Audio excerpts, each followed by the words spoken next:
এরপরে প্রশ্ন হলো, 5 কালেমা মুখস্থ না থাকলে কি জাহান্নামী হবে? খুব সুন্দর প্রশ্ন। আপনাদের সবার 5 কালেমা মুখস্থ আছে তো? নাই? সর্বনাশ ভাই।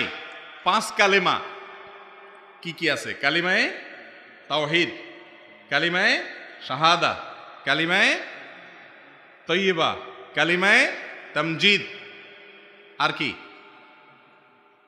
কালিমায়ে রদ্দে কুফর। এই 5 কালিমা। নামও তো ভালো করে মিলাতে পারি না, ওনার হেল্পে মিলাইছি।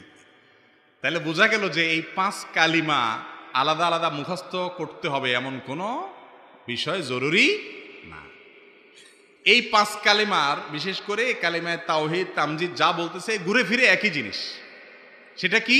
আল্লাহর একত্ববাদে বিশ্বাস করা, আল্লাহকে মাবুদ হিসাবে স্বীকৃতি দেওয়া, অন্তরে অন্তঃস্থল থেকে বিশ্বাস করা, এবং রাসূল করিম সাল্লাল্লাহু আলাইহি সাল্লামকে আল্লাহর নবী রাসূল হিসাবে স্বীকৃতি দেওয়া, তার আনুগত্য করা। এই বিষয়গুলোকে যদি আপনি অন্তর থেকে মেনে নেন, মুখে স্বীকার করেন, আপনি ঈমানদার মুসলমান। এই কালিমাগুলো বিশেষ করে এই 5 কালিমা আলাদা আলাদা, এটার ভাষা আরবিতে মুখস্থ করতে হবে এমন কোনো বাধ্যবাধকতা নাই, আর এটা কোনো হাদিসেও এভাবে আসে নাই। আলেম ওলামারা ওই কালিমাতুত তাওহীদটাকে বা কালিমায়ে তাইয়্যিবাকে বা কালিমায়ে শাহাদাটাকে বিভিন্নভাবে ভাগ করেছেন, বিভিন্ন ফরম্যাটে তারা তৈরি করেছেন। মূলত কোনো হাদিস থেকে এরকম কোনো আলাদা আলাদা করে কালিমা পার্ট বাই পার্ট করা হয়নি যেগুলো মুখস্থ করতে হবে, না হলে আপনি জাহান্নামে যাবেন।